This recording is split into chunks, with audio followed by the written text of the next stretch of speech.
welcome to Women, Taxation and Justice Shaping Fair Futures season. You're here on NETRIGHT Pod. My name is Abena Beniwa Fosu. I am your host, as you know. Remember, I mentioned on this season, we are going to have feminist activists passing through. We are going to have media personnel. We are going to have experts. Well, today, I have an expert here with me, and we are going to be talking about what happens when money leaves. We all know that when money leaves, women especially bear the cost.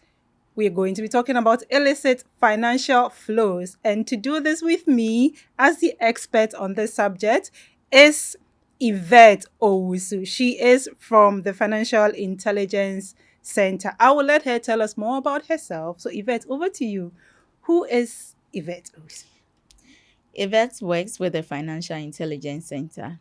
So I work as an analyst at the Financial Intelligence Center, where anti-money laundering and countering the financing of terrorism and also countering proliferation financing is the main task. That's what I'm mandated to do. Because that's what the center is mandated to do. So that's a little bit of me for today. Thank you. For today, that means that we may be catching up with Yvette sometime later and we'll get more about her. In the meantime, let's delve straight into the conversation. Illicit financial flows, it's a hot topic, like you mentioned earlier before we started. But not everybody also knows what it is. So before we even say anything else about illicit financial flows, what are illicit financial flows? Yeah, so a little background to illicit financial flows, or what we would simply say IFFs. And the African continent, we all know that most or almost all our countries were colonized. And after independence, our colonial masters had to find a way of transferring their capital back to their countries. And so this was one means by which things, including money, started leaving the continent to the outside world. So when we bring it down to the topic for today, as in illicit financial flows, we see it as money that has been earned, transferred, and also for use. And in the illegal way, illicit way. And it happens in three different forms, actually. So we're looking at commercial. When it comes to corporate entities, we're looking at the criminal components of it as well. And then we're looking at corruption being the basis for which these monies are generated. Right. So basically, it's unlawful movement of money, right? Let's come to how it directly or indirectly interacts or links or impacts social policies. Okay, so social policies, we all know, are deliberate government attempts to bring some form of relief to citizens.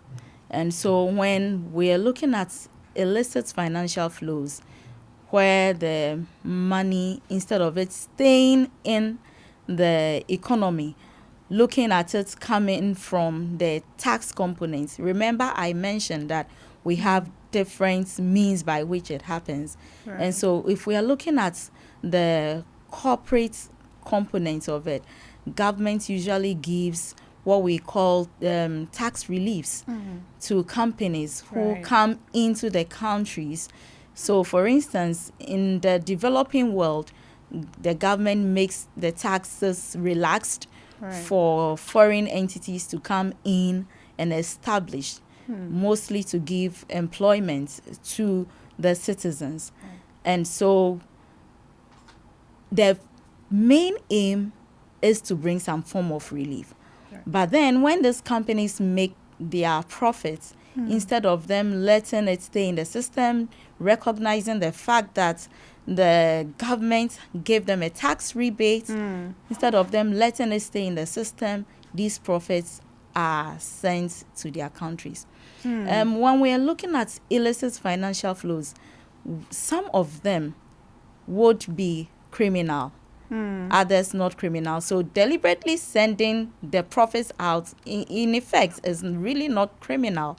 But looking at the loopholes that these entities explore in terms of taxation, then the money goes. So capital flight. Wait, let's go back a little bit. And in what instance is it illegal, and in what instance is it not? So the topic itself is a bit dicey because it doesn't really have a unified definition when it comes to illicit financial flows. Different entities, the UN, African Union, have different definitions, but there are some keywords that one can find, and you see illegal, you see illicit, you see legal, and that is the reason why it manifests in three different forms, where you would have that of the corporate one, whereby entities who have the money are able to hire the best of corporate lawyers, the best of expertise, to go through the legal system, see the loopholes, and then use it to their advantage. And in this case, as I said, developing countries like ours here in Ghana, the government wants entities to come in, companies to come in. And so then the relaxation of the tax system. But the idea is that these entities, after realizing these profits, would use the money in the system. But then capital flight comes in. The other aspect is the workers are also exploited. And mostly we know it's women. So they are exploited. So once women are exploited, it means they did not get enough salaries. So that makes that other component, even though it's not illegal, the fact that the loopholes within the tax system has been explored and then utilized for capital flight is one. The other components could also be tax evasion. And in evading tax, profits are underdeclared. So that is to answer that. Then the criminal component of it. The criminal component is when usually human trafficking, migrant smuggling, drug trafficking. So we usually look at illicit financial flows, linking it to the criminal component of it, not exploring the other side as well. So that is it. Now linking it back again to the social policies. Linking it back to social policies. When government looks at the opportunities of industries and looks at how it will put measures in place to ensure that citizens are comfortable, and these do not work because the money to stay in the system is taken out. Then government struggles to even put these social policies in place. Housing, for the government is unable to go through its housing plan for its workers, to subsidize it, to make it affordable, because it's struggling to make ends meet. Then it comes to hospitals. At least every region is supposed to have one main hospital. The regional hospitals. Yes, a regional hospital. And then we have some sub-clinics. But because the money is not in the system or is in the hands of the criminals, it makes it difficult for these social policies or social interventions to be executed fully. So when we are unable to get all in place in relation to the right policies you want, then the balance is not gotten. Then I mentioned corruption as well. So we all see corruption as relating to politicians Yeah. and the like. But as public officers, corruption is about entrusting entrusting rights Yeah.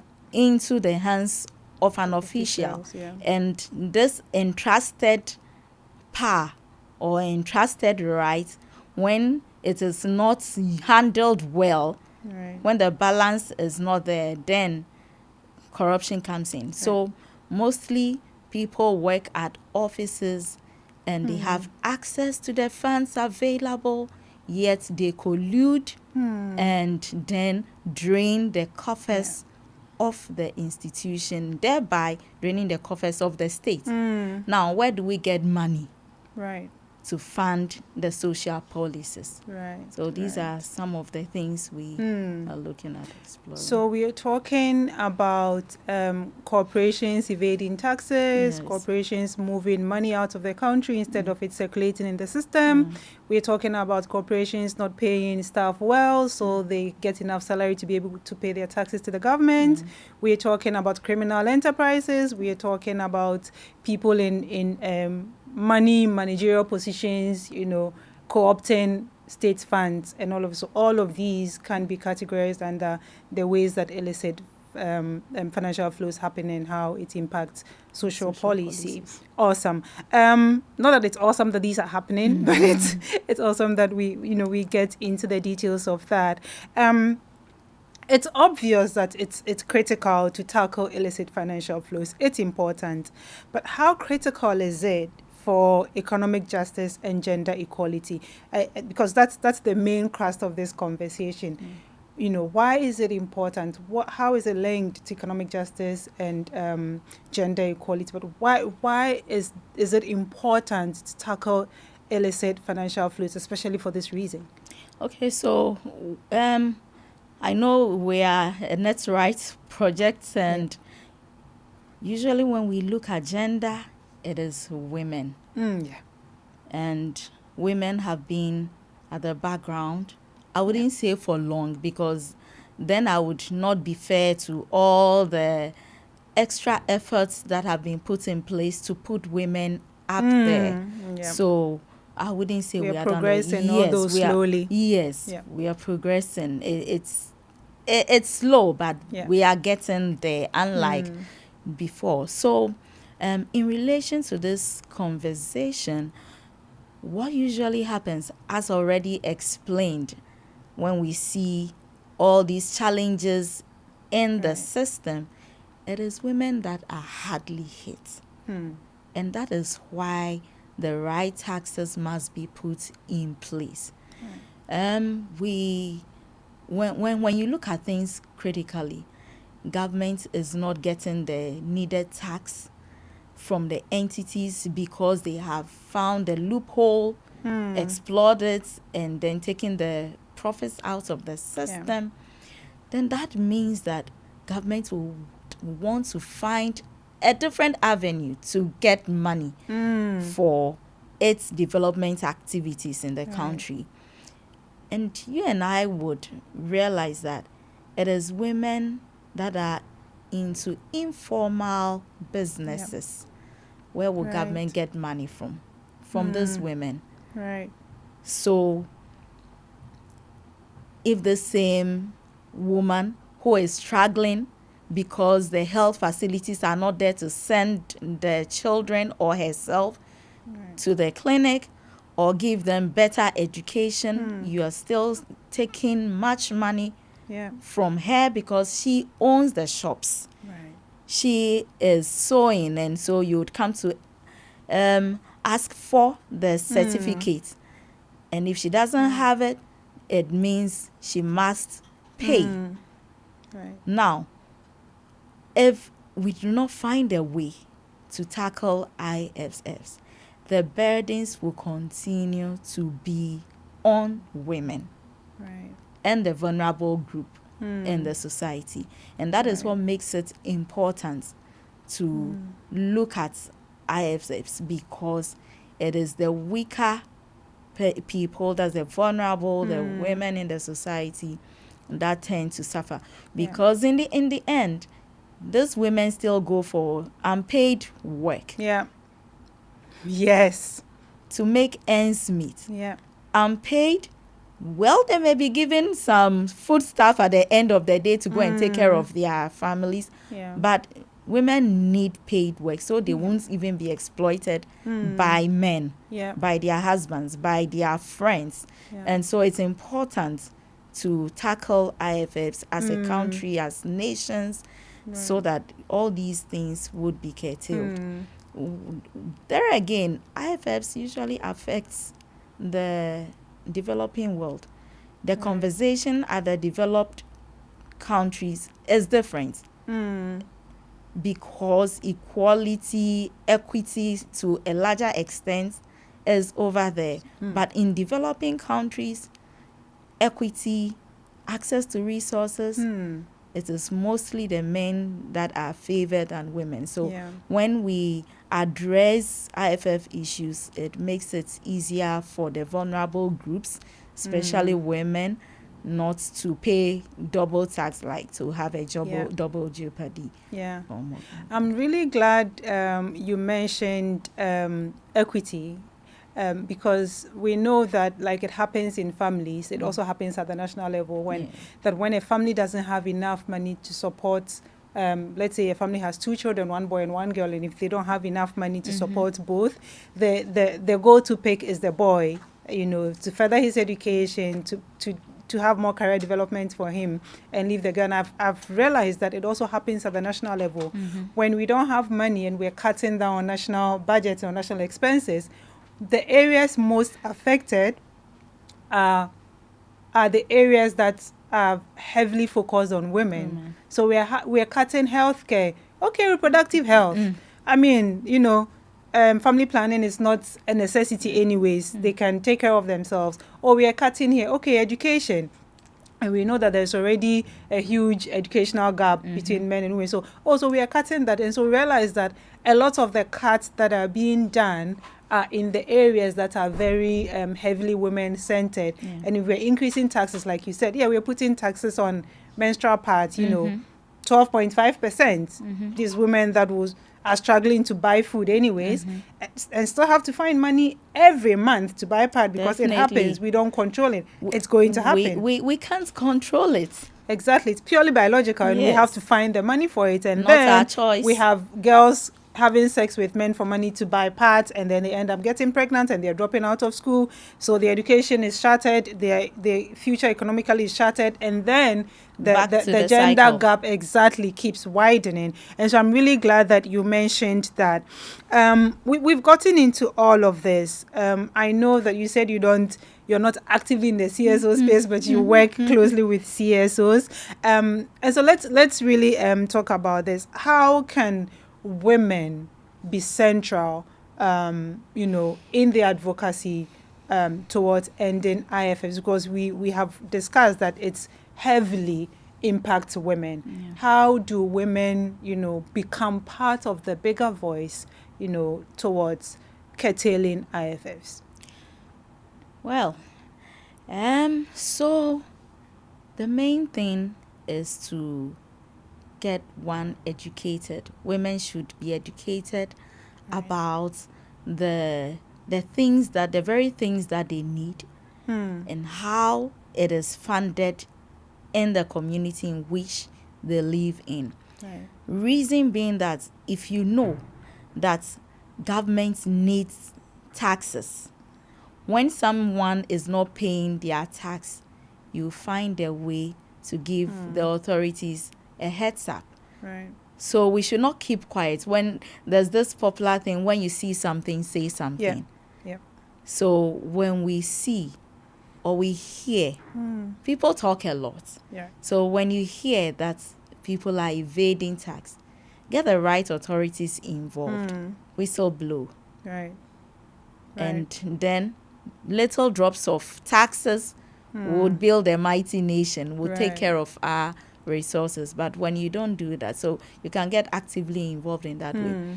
Secondly, you should, as women, we should learn to complement the efforts of our governments.